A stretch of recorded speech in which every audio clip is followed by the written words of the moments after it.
Michael Mergens, and this is the Armorer Store's Armoring video series, and we're doing a special one on scoring machines, specifically the Favero.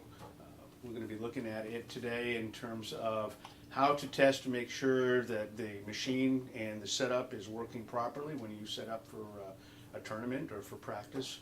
Also, what we're going to discuss is how to change out the updated timing chip for this particular machine.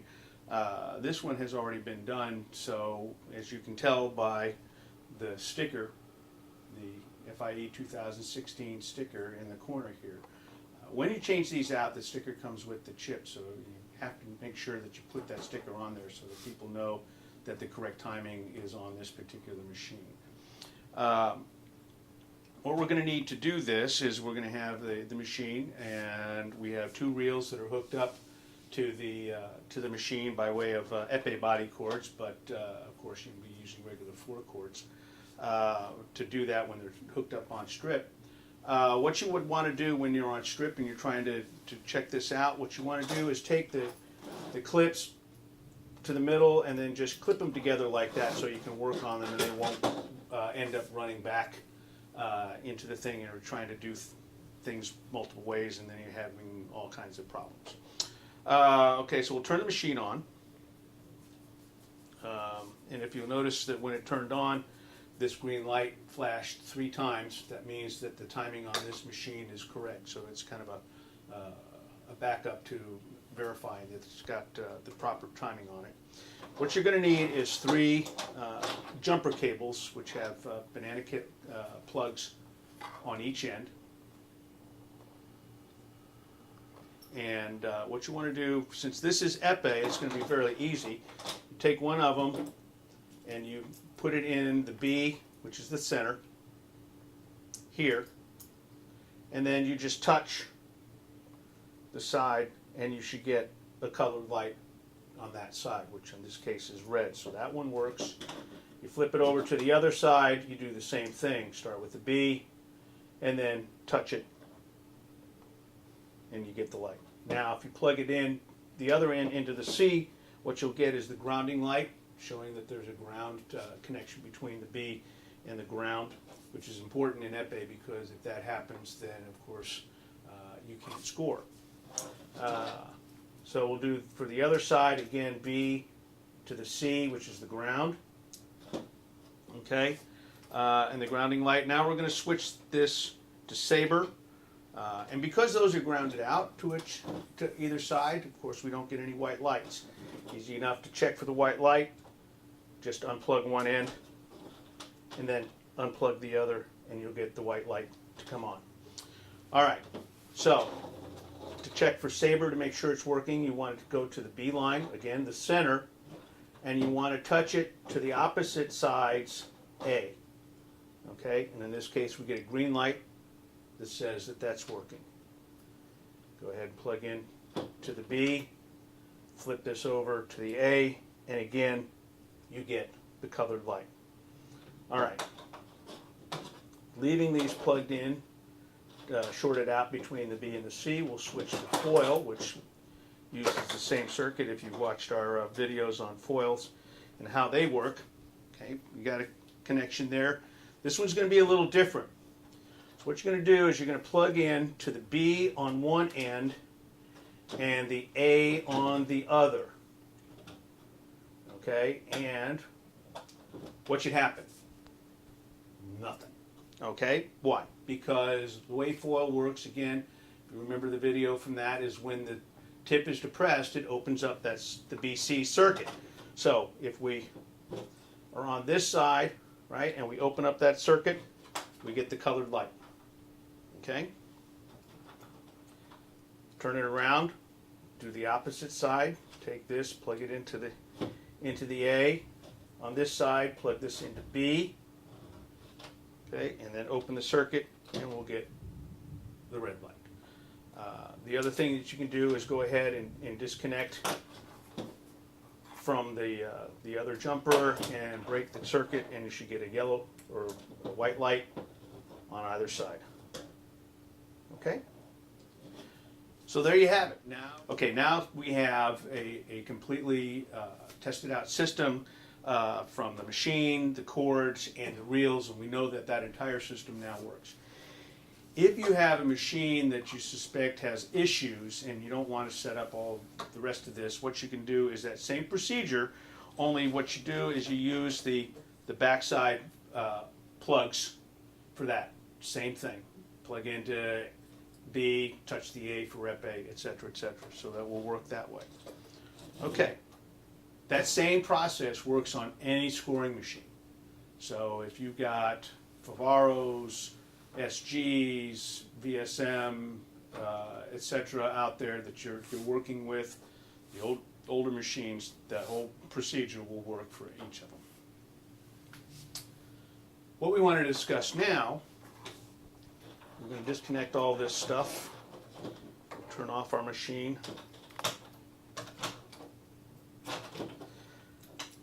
Okay. As we said earlier, this machine has been upgraded to the new timing. This machine is very simple to do because you can, all it takes is the replacement of one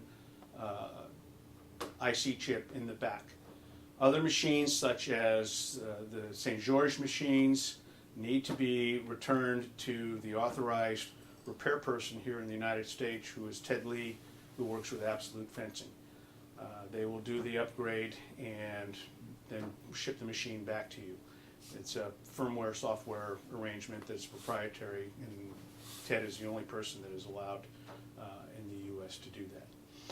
Other machines, the VSM is just a program change. Contact the manufacturers of that, Sean Hart or Joe Beeble, and you can get the updated versions for that. But I'm going to show you how to do this particular machine because I've had several inquiries about how to do this, so I figured this would be a great time and a great place to do that. First of all, what you want to do is you want to go ahead and turn it over. In this case, since we're finished with these plugs and they're no longer needed, we'll pull those out. We'll disconnect the power, and that's very important. You don't want to do this while it's been powered up. Go ahead and take your handy dandy electric screwdriver. Again, you can get this at Home Depot. I got mine for $10. I did a double check. It's in the electrical tools area. It's called a hammerhead, and I think it's going for about $15 when they're not on sale.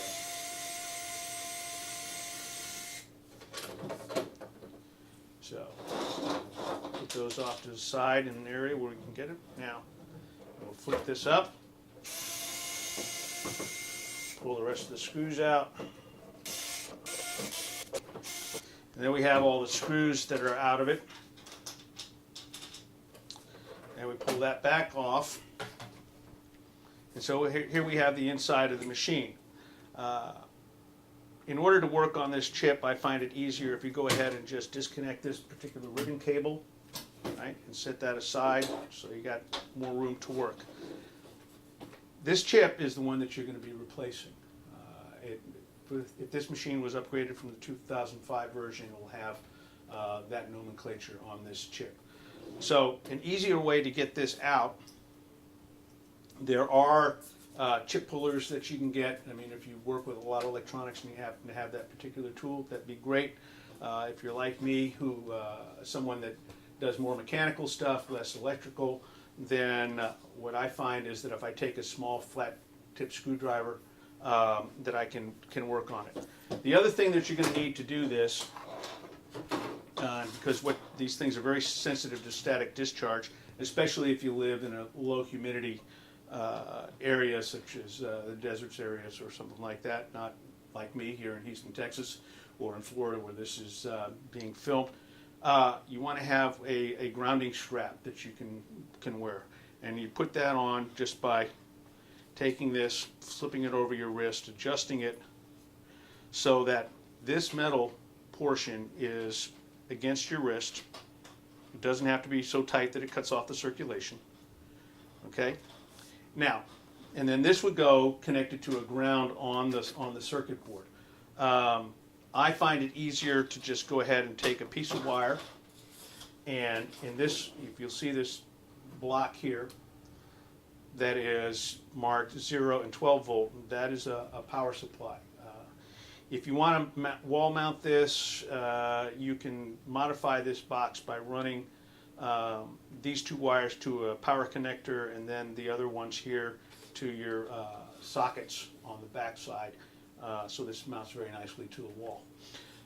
So what I do is that at this point I take a wire and I'll put it in the 0 volt connector and tighten that down, and then connect my strap to the same wire. I've got it twisted here, so make sure we got black and black. All right, and so now I'm grounded. My body is grounded to the board, so I don't have to worry about any kind of static discharge to the board. All right, so we have a small flat tip screwdriver that we're going to use. And what I'm going to do is I'm going to kind of put it under the end of this chip, right, and then just slowly work it towards the other end to a point where I can lift this out as straight as I can. Okay,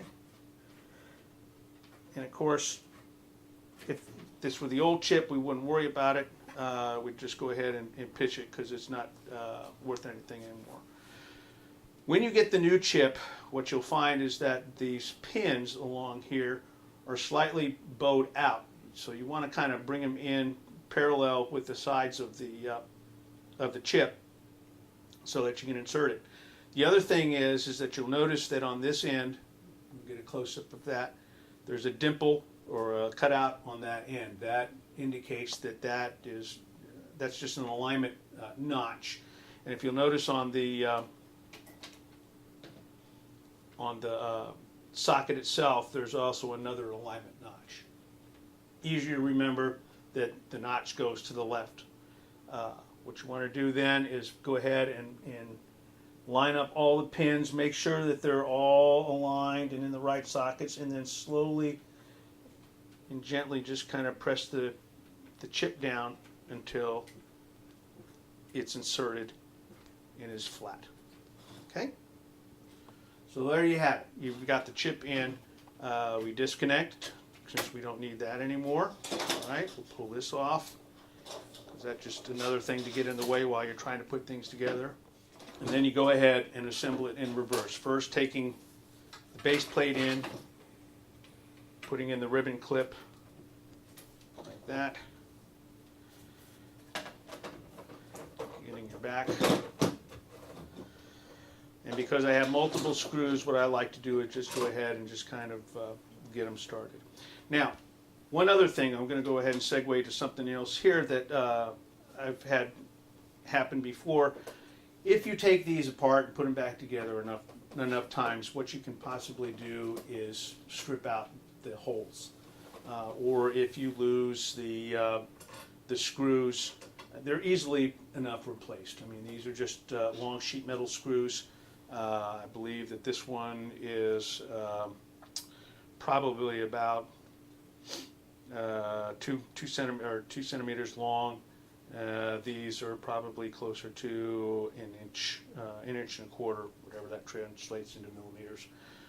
The other thing is if you strip out these holes, one of the fixes that you can do is you can take a toothpick and insert it in the hole and break it off top, even with the receptacle, and then you can screw that in. What happens is that the screw now is forced in to cut threads into the wood as well as the plastic, and that'll hold it just fine.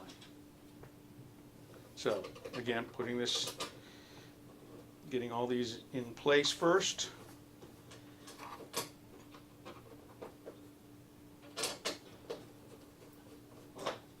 Get them started.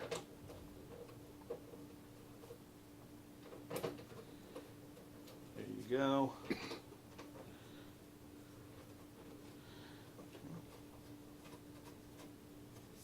And then we just go ahead and tighten them all down.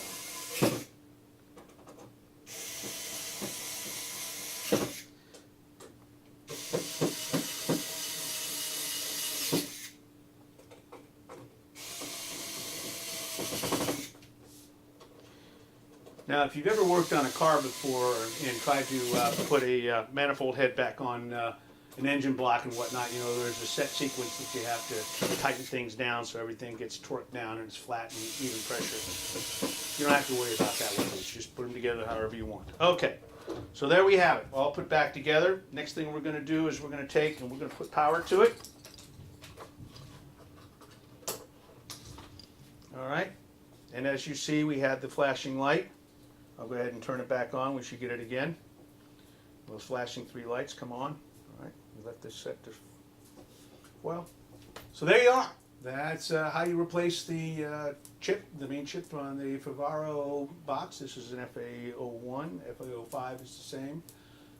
FA07, which is the more complex one, is a bit more complicated, and I would recommend that you go ahead and return that to the manufacturer in order to or the authorized repair person to get that done.